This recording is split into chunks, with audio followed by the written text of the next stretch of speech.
안녕하세요. 저는 건축 설계를 하고 있는 고용준이라고 합니다.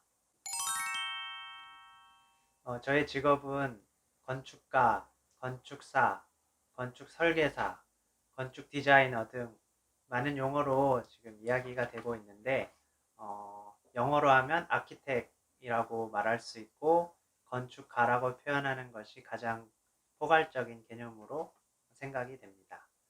건축가라는 직업은 간략하게 말씀드리면 이제 건물을 이제 지을 때 어떤 땅에다가 건물을 짓기 위해서 어느 정도의 규모로 그리고 어떤 형태로 지을지를 검토하고 그리고 내외부의 공간 구성에 대한 계획을 세우고 그것들이 다 계획이 세워지면 실제로 공사를 할 수 있도록 도면들을 만들어내는 그런 직업이라고 말씀드릴 수 있겠습니다.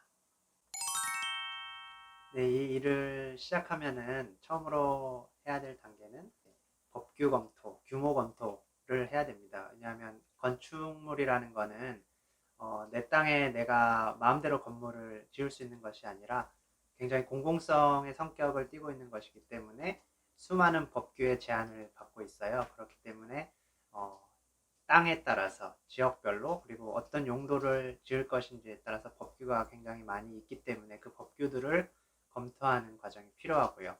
그리고 법규 검토를 했으면 이 땅에 어떤 식으로 건물을 배치할지 그리고 자동차는 어떻게 진출입할지 주출입은 어떻게 할지에 대한 기본적인 배치 계획이 필요하고 배치 계획을 하고 나서 뭐 평면이라든지 인면이라든지 단면적으로 어떤 기본적인 건물을 어떤 식으로 구성할지에 대한 계획이 필요합니다.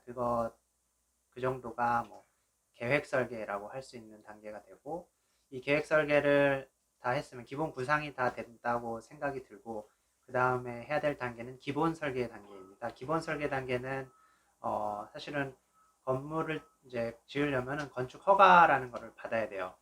관공서에 건축 허가를 받아야 되는데 건축 허가를 받으려면 아까 이제 세웠던 건축물에 대한 기본 계획뿐만이 아니라 구조 계획, 그리고 토목 계획, 전기 설비 계획, 그리고 조경 계획 등 각 분야에 대한 조금 구체적인 계획들이 필요해요. 그렇기 때문에 우리가 세운 건축 기본 계획을 각 전문 분야의 설계사들한테 다 공유를 하고 각각의 분야에서 각각의 전문 설계를 다 합니다. 그것들을 저희가 취합을 해서 뭐 문제가 있는 부분은 수정을 하고 조율을 해가면서 그런 기본 계획을 다 완성하고 건축 허가도 받는 어떤 그런 단계를 기본 설계 단계라고 볼 수 있고요.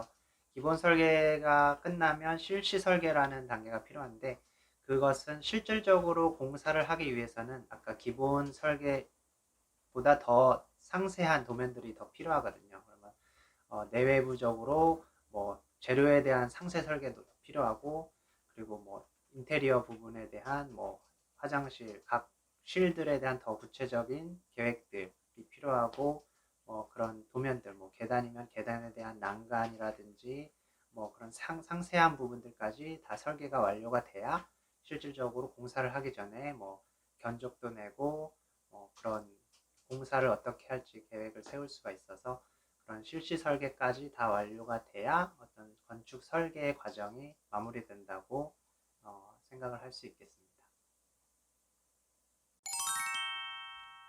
우리가 보통 고등학교 때 이제 대학교를 진학하기 전에 문과, 이과, 예체능 이렇게 세 가지 계열로 크게 구분을 하는데 실제로 건축학과는 자연계열 쪽으로 지금 분류가 되어 있지만 실질적으로 이 일을 하기 위해서는 예체능, 인문, 자연계열의 모든 소양을 다 갖추어야 도움이 된다고 생각합니다.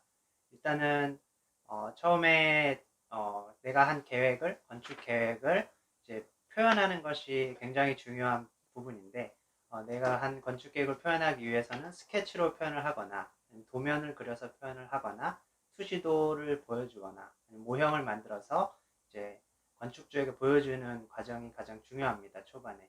그런데 그렇게 이제 내 계획을 잘 표현하려면 그런 예술적인 감각이 많이 요구되고 그런 표현 방법에 따라서 이 건축 계획을 할 수 있을지 말지가 결정되기 때문에 처음으로 이제 예술적인 감각이 많이 요구가 되고요.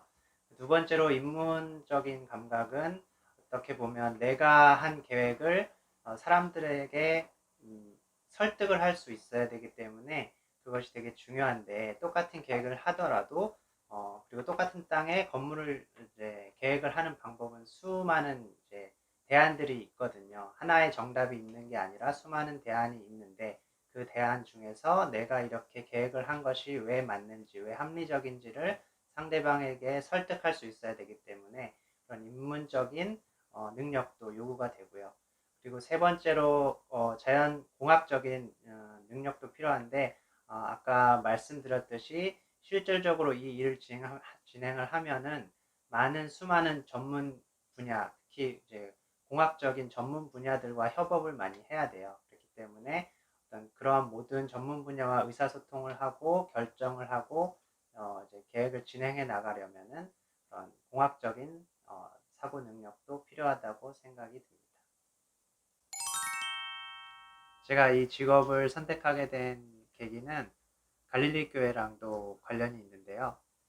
제가 재수 시절에 이제 서울로 올라와서 이제 재수학원을 다니게 되었는데, 같은 반 친구랑 이제 같이 독서실을 다니면서 친해졌어요. 그 친구가 김종호라는 친구인데 갈릴리 교회를 다니고 있었거든요.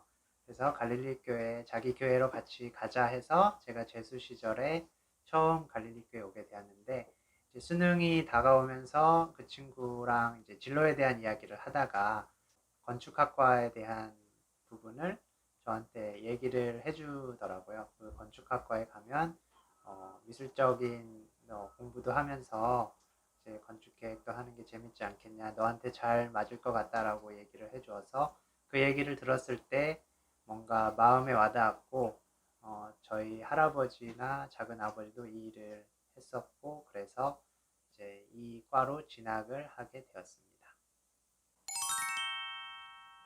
중고등학교 시절에 진로 고민이 굉장히 많을 거라고 생각이 들어요. 근데 실질적으로 어떤 내가 원하는 직업에 대한 많은 정보가 없을 수도 있는데, 그런 것들에 대해서 좀 궁금한 부분이 있다면은 저희 중고등부 선생님들한테 부담 없이 물어보기도 하고 찾아와서 상담도 하고 그럴 수 있으면 좋겠습니다. 그리고 무엇보다 진로에 대해서 하나님께서 잘 인도해 주시리라고 믿고 그렇게 기도하는 그런 시간을 함께 가졌으면 좋겠습니다.